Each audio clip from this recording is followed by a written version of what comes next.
Estamos de volta aqui no Papo com ela e hoje a gente fala sobre infertilidade. E para isso eu recebo aqui no estúdio o médico especialista em reprodução humana, Matheus Medeiros. Muito obrigada por aceitar o nosso convite para que a gente pudesse falar sobre isso. Eu que agradeço imensamente o convite, muito obrigado, Michele. E seria interessante mesmo essa abordagem, ainda mais no momento em que nós estamos passando, né? Muitas dúvidas sobre o tema, né? Exato.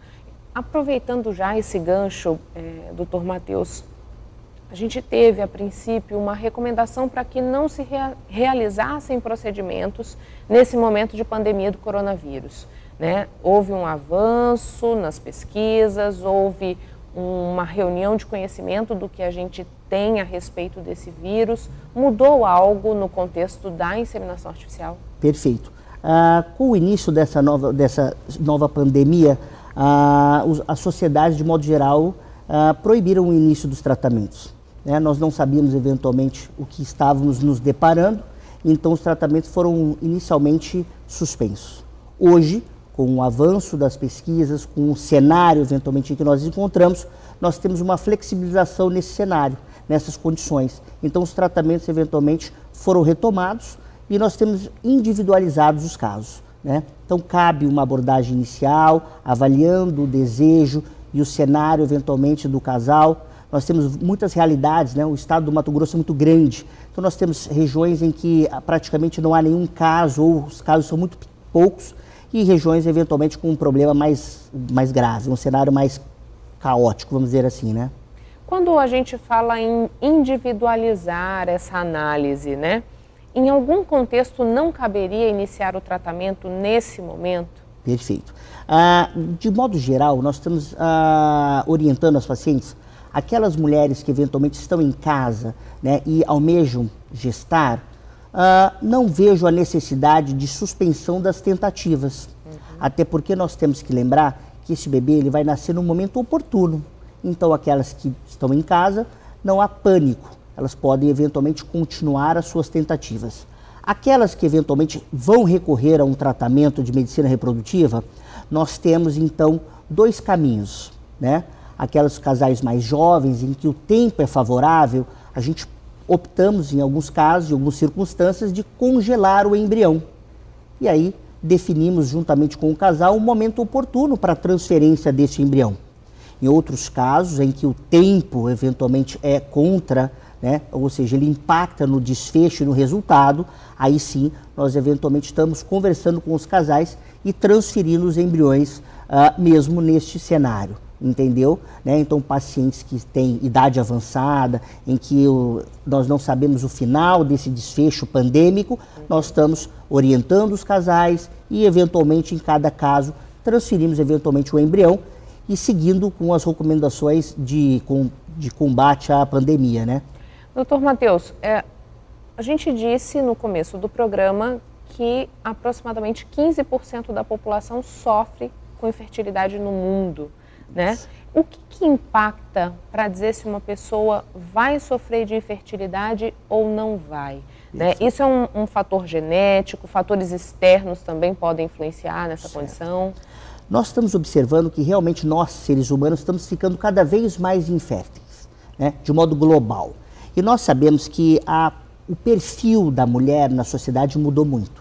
Em gerações anteriores, a posição da mulher era dedicada a filhos, lar, aos cuidados. E hoje nós sabemos que vocês estão hoje em todos os cenários com grande maestria, com competência absolutamente muito superior a nós, homens. E a maternidade tem ficado a segundo plano em muitas dessas condições.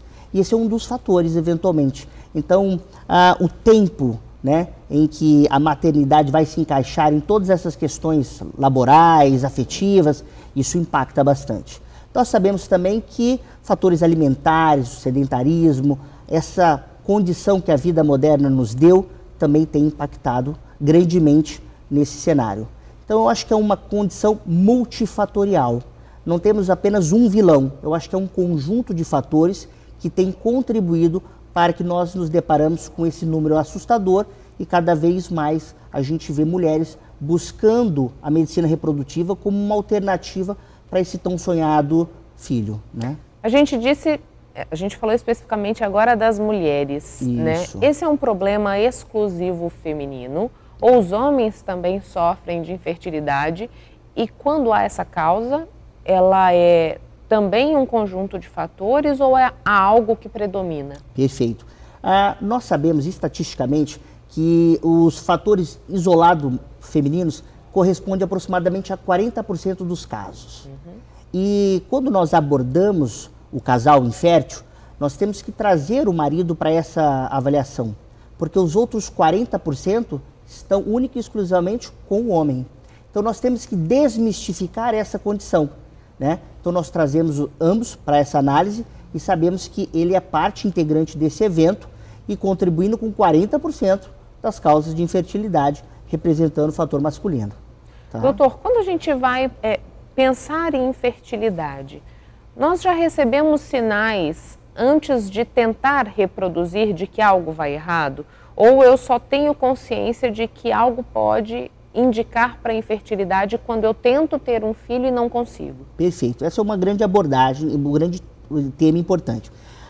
A infertilidade ela é definida quando, por exemplo, um casal cuja idade da mulher é menor que 35 anos e esse casal já suspendeu métodos contraceptivos e tem relações aleatórias.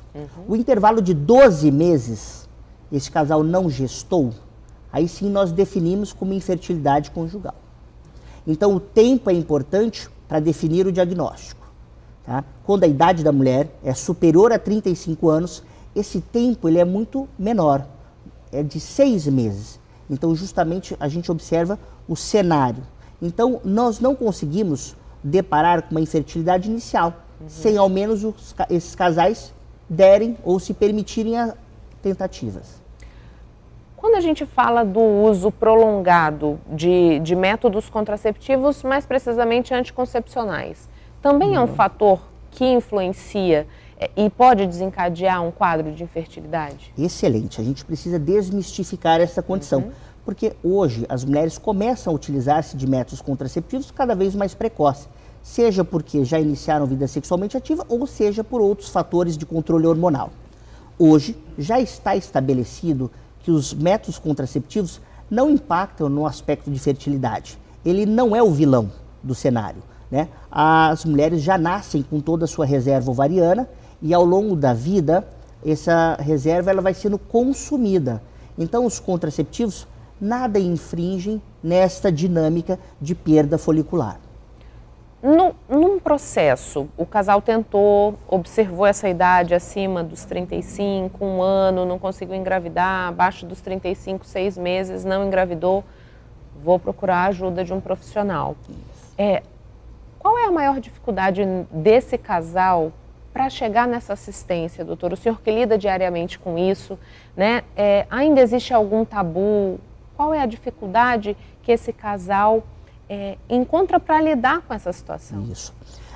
Antes de médico, nós temos também que ser um pouco de psicólogos, né? Porque isso abala muito, eventualmente, às vezes, as relações conjugais, né? A mulher, ela sofre mais, mesmo que, às vezes, o problema não está com ela. Mas as mulheres foram criadas para serem mães. Então, de modo geral, quando ela se depara com essa dificuldade, ela começa a se cobrar mais. Então, esse é um primeiro passo. Nós temos que tranquilizar esse casal, acalmar os ânimos, acalmar este cenário e trazer uma tranquilidade que a medicina reprodutiva pode ajudá-los. E isso eu acho que é o primeiro passo, né? E depois iniciamos uma rotina investigativa bastante minuciosa para que a gente possa conduzir, né, o melhor caminho para esse êxito. E quando a gente fala dos homens, né? Existe aí... Você disse, né? As mulheres, elas sofrem um impacto maior porque tem essa questão social de que a mulher foi feita para gerar, para trazer a vida. E os homens? Que a gente tem uma sociedade que reforça o tempo inteiro, que ele precisa ser o macho, né? Que ele precisa ser o reprodutor, o garanhão. Como que fica o aspecto psicológico desse homem que se vê num quadro desse? Isso. Esse é um tema, uma abordagem bastante interessante. O homem, a princípio, ele tem muita dificuldade em realizar os exames iniciais, mesmo que seja importante, né? Dificilmente ele reconhecer que o problema está com ele. Mas, uma vez reconhecido, eles são bastante flexíveis e compreendem a necessidade do tratamento. Então, no primeiro passo, realmente, nós temos uma abordagem mais difícil, nós precisamos, eventualmente, trazê-los para o tratamento, mas depois que a gente consegue definir que o problema está com ele, eles abraçam, eventualmente, essa causa. Né? É um trabalho que acaba sendo multiprofissional, vamos dizer assim. Ah, é verdade, né? sem dúvida nenhuma. Existe um acompanhamento psicológico, por exemplo, no tratamento Sim. que você faz? Isso, alguns casais, a gente observa, a gente consegue, pelos pequenos detalhes, que esses casais às vezes precisam de uma consulta ou de um acompanhamento psicológico ao longo desse cenário. Até porque é um tratamento que não tem taxas de êxito garantida, né? E às vezes o insucesso deixa muitos casais frustrados, né? E a depressão pode estar presente, né? O cenário, um quadro depressivo pode estar presente. Então, um acompanhamento multiprofissional seguramente vai dar forças a esse casal seguir adiante. O aspecto psicológico também influencia no sucesso do tratamento? A gente tem na literatura informações, só que é muito vaga, é muito pouca, porque a gente não consegue mensurar o que seria, eventualmente, né, a carga de estresse para cada casal. Qual seria, eventualmente, aquilo que você suportaria, né, e comparando com uma outra mulher. Então, é muito difícil você mensurar.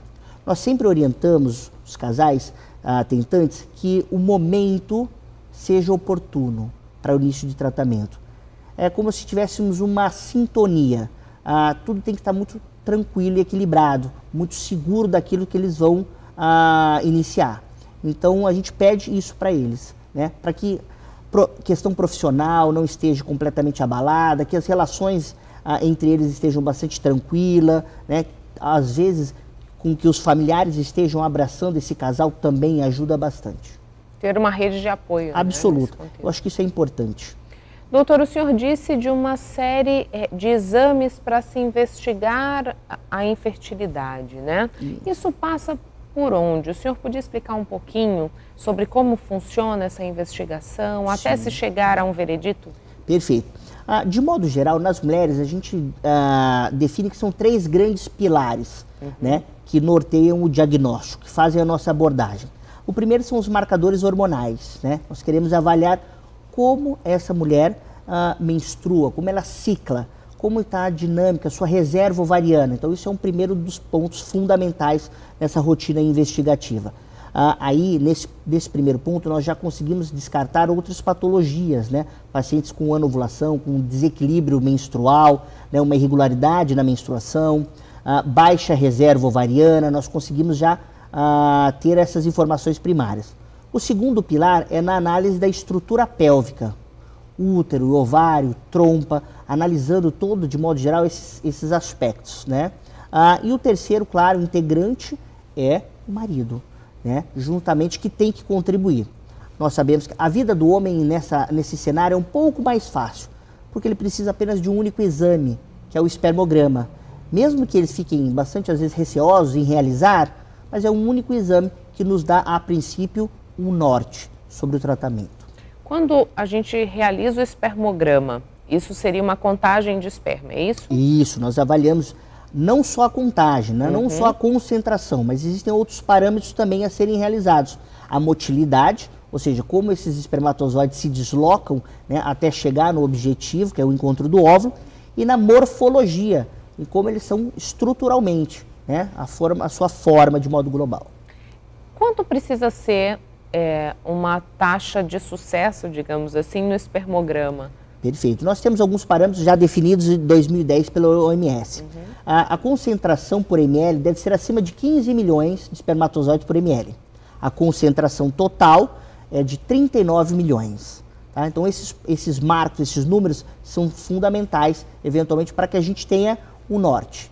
E aí, claro, a gente faz uma análise um pouco mais minuciosa em relação à motilidade, em relação à morfologia. Aí são os detalhes, eventualmente. Mas, assim, esses números são números básicos, iniciais, para análise, vamos dizer assim, não médica de um espermograma. A gente vai a um breve intervalo comercial e volta daqui a pouquinho falando sobre infertilidade aqui no Papo com Ela.